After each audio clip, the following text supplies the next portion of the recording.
Assalomu alaykum. Farog'at kanalini kuzatib borayotgan guruhdoshlar, sog'misizlar, salomatmisizlar? Mana bugun Toshkent viloyati Toshkent tumani Oqtom MFga murojaat bilan kelganman. Oqtom MFning raisisi Ayzopa degan rais murojaat qilgan edilar. Shu murojaatga asosan keldik. Assalomu alaykum Ayzopa. Assalomu alaykum. Barcha yurtdoshlarimga assalomu alaykum deyman. Yurtboshimga assalomu alaykum deyman. Tan jonlari sog' bo'lsin, umrlari uzoq bo'lsin. Endi bu boshimga shu narsa tushadi deb ham hech ham o'ylamagan edim. Shuncha yil raislik qilib, shuncha ishlab, bu obro'sizlantiriladi degan narsa xodimlarim tarafidan shunaqa bo'ladi, hokim tarafidan, zam hokim tarafidan shunchalik darajada bo'ladi deb o'ylab ham shunga ham kirmagan. Aslida shunaqa deb o'ylayman men. Lekin men 2010-yildan beri ishlayman. Oqtom mahallasida rais bo'lib 2008 saylangan bo'lsam, 2010-yildan kotib bo'lib lavozimida ishladim. 2010-yil 2008-yil rais lavozimiga tavsiya berishdi, rais lavozimiga o'tdim.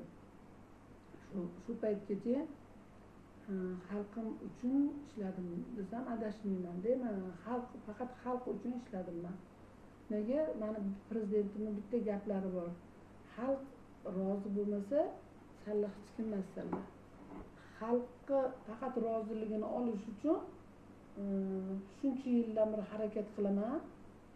Iloji boricha shu homiylar bilan ishlashga, endi faqat davlatimizga qaram bo'lib qolmay deb harakat qilib ishlayman men. Men o'zim hech qachon o'zimni unaqa rais deb lavozimimdan foydalanib, unaqa men raisman degan anaqani martaba deb anaqa ulug' deb anaqa qilmayman o'zim hech qachon. Bu Allohga ayon, lekin unaqa demasligim. Lekin men 10 kun oldin ozgina sog'lig'imni yo'qotdim. O'zi 7 oy oldin boshlangan bu sog'lig'imni yo'qotishim. 7 oy oldin hokimning yordamchi Mannopov rahmatilla tomonidan bo'lib o'tayotgan ishlar bo'yicha. Mannopov rahmatilla hokim yordamchi, bu 3-hokim yordamchi kelishi menga 1-hokim yordamchi yer bo'yicha jinoyat qilib qo'ygani uchun uni boshqa yoqqa olishdi. Shu anaqa masalada o'zi noto'g'ri narsa bo'lib qoldi. Yer bo'yicha o'sha bir fuqaroga nimadir qilib qo'yishgan, ichlisida o'zlisini jinoyatga anaqa bo'lib qolgan. Keyin boshqa yoqqa hududga o'tib ketdi. Hududga olishdi uni. 2-hokim yordamchim Tojiboyeva Fotima 13 ta adashmasam o'sha paytda bankdan yashirishdi. Nechta migrant emasligini aytishmadi, lekin hokim yordamchilarining boshlig'i Dilmurod aka aytmadilar. Zami bo'lgan ishlagan olimga aytmadilar. Men so'raganimda shu 12 ta fuqaroni migrant emas bo'lgan fuqaroni migrant deb tasdiqlatib yer berishgan. Ularga yer ajratishgan. Bu fuqaroga yana 1-2 marta ko'proq qilib kredit ajratilgan, miqdorligi 2-3 marta kredit berilgan. Shu bo'yicha o'zlisini ichlisida bo'layotgan tergov jarayoni o'zlisi o'sha hokim yordamchi, o'sha Rixsiyev birinchi zam hokimi, birinchi yordamchisi, iqtisodiyot bo'yicha zam hokim Rixsiyev, Rahimjonlar hammasi xabardor, Dilmurod akalar xabardor bo'lganda bu ish tergovga chiqqanda ki u ishlarni o'zaro o'zlisi yopishdi. Bu yerda hamma jarayonlar yopilib ketdi. Hozir bu 2 yil bo'ldi.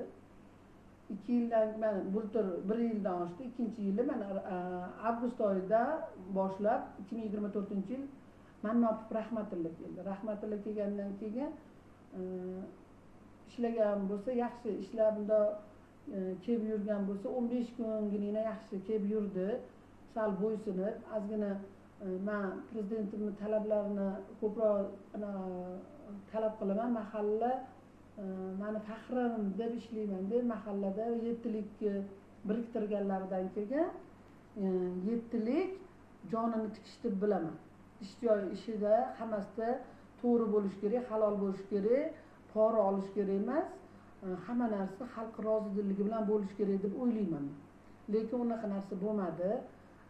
3-chi mana hokim yordamchim kelgandan keyin 15 kun yurgandan keyin u hokim yordamchim ozgina spirtli ichimliklarga ruju qo'ygan bola ekan, uni 1-2 marta to'g'rilashga aytdimman. Anaqa yosh ekansan hali, mana anaqa ekansan keyin lekin xulosa olmadi. Ichib o'tdi, mahallada ham o'tirgan paytida ham ozgina shunaqa ichganidan keyin ozgina teskari bo'lib qoldim bu bola bilan ichgani uchun. Menga har xil gaplar gapirishni boshladi. Keyin 7 oy ichida bir necha bor hokimga ham, Ergashev Sardorga aytdim, Rixsiyevga aytdim, birinchi zamga aytdim, Rixsiyev Rahimjon akaga aytdim, Azamga aytdim, bularning rahbari bo'lgan Azam hozir yangi rahbar bo'ldi, Azamjonga aytdim. Azamjon juda holat yomon, ishga vaqtida kelmaydi. Boshqa yoqda ham ishini qilib yurar ekan, nalog bo'yicha ishini qilib yurar ekan. Bitta ahamiyat beringlar, bu mahalla nechta odam kredit so'rab keldi. Men lekin hozir bugun menga shu ma'lum bo'ldi, lekin bir marta ham kimga kredit berganini aytmagan edi. Men bugun bildim, ancha-muncha odamga subsidiya yoki kreditlar ajratilgan, o'ziga to'q xonadonlarga ham ajratilgan kreditlar bor. Shulardan xabarim topdi. Keyin bular bugun kecha 2 kun bo'ldi xabar topganimga. Men hozir 2018-yildan bir mahalla raisi bo'lsam, 20-moyda yana qayta xalqimni 400 ta odam bilan mahalla raisi lavozimiga qaytadan o'tirdim. Mahalla anaqasiga hammasi adolatli, hamma narsa juda chiroyli tarzda o'tdi. Xalqim haqiqatdan men xursand bo'ldim. Xalqim juda yaxshi ko'rar ekan meni dedim. Shu bilan o'tirgandan keyin kecha 3 kun avval meni sog'lig'im yomonlashib больницаga tushib qoldimda. Keyin kelganimda menga boshlig'im Muzaffar aka aytdilar, sizni bitta anaqangizda kambag'alchilikni qisqartirish bo'yicha kulichingizdan baholash kerak. Opa shuni baholab bering deganlarda bo'ldi. Men bugundan ishga chiqdim. Hozir baholayman deb kompyuterimda ochilganda hokim yordamchisi tarafdan boshqa inson kambag'alchilikni Toshkent tumanida kambag'alchilikni qisqartirish bandlik bilan ishlaydigan Zokirov Abrorjon, u endi balki u anchadan beri raisdir, meni xabarim yo'q. Bu yerda men hozir aprel oyligini chiqardim. Bitta sizni uzr opa gapirim, sizni nomingizga rais qilib uni ro'yxatga deb o'sha ilojida qog'ozini ham ko'rsatib o'tsangiz ommaga. Uni ko'rsin hammasi. Qay darajada nohaqliklar bo'lgan, qay darajada noqonuniy ishlar bo'layotganligini yuqori turuvchi tashkilotlar, shaxsan viloyat hokimi Zoyatov eshitdim, ular uzoq bo'lsin. Kecha yaqinda o'sha viloyatimizda tuman matbuot xizmatlari, jurnalistlar hamda blogerlarni bir dasturxonda jamlab sport musobaqalarini tashkillashtirganlari uchun u kishiga o'z minnatdorchiligimni bildirib o'taman. Mana o'sha holat bo'yicha hozir mana batafsil o'zingizlar ko'ringlar. Mana Ayzopam rais bo'lib yotgan jarayonda mana holatni qaranglar. Bu yerda mahal Oqton MFN raisi Zakirov Anvarovich bo'lib turibdi. Undan tashqari Mamanazorov Boburbek Ahadulloh o'g'li oldin hokim yordamchisi bo'lib ishlab ketgan, ijtimoiy xodim ekan, sobiq 1 yil oldin bu Mamanazorov Boburjon 1 yil bo'ldi, salkam 1 yil bo'ldi. Bu xodim ko'p vaqt ishlamasdan ijtimoiy xodimdan bo'shab ketgan. Bu haqda mana bugun shaxsan viloyat prokuratura buni ishlaydigan ko'rsatayim. Viloyat prokuraturasiga ham ariza berdik. Xudo xolasa o'zligi qonuniy tartibda o'rganib chiqib, bu noqonuniy ish qilganlarga nisbatan qonuniy chora ko'rib, Oqton mahallasining raisi fuqaro Ayzopaga nisbatan qonuniy tartibda amaliy yordam beradilar degan umiddamiz. Xo'p, qolgan joydan davom etamiz opajonim. Hozir mana shuni ko'rib, bu holatda yana bir bor o'zi sog'lig'im yomonlashdi. O'zi buni ko'rib turib, shu darajada qo'rqishmaganiga, shu darajada mani prezidentimni mensimasdan shu darajada ish qilishganiga juda jahlim chiqdi. Men endi rais bo'lib olish, men bilmadim qanaqa qonunda qanaqasiga ularga anaqa bo'lgan, bunaqa ishlar qilishgan, men tushunmay qoldim. Lekin keyin hamma narsani oshkoralik, shaffoflik bilan qilish kerak deb o'zim Alloh qildi deb o'yladim buni. Hamma narsa odilona hal bo'lishi kerak deb tushundim men buni. Shundan keyin Mannof rahmatulloh kredit ajratgani bo'yicha anaqa yoshlarim chiqarib berdi bir narsani. O'sha yoshlarim ozgina xabari bo'lgan.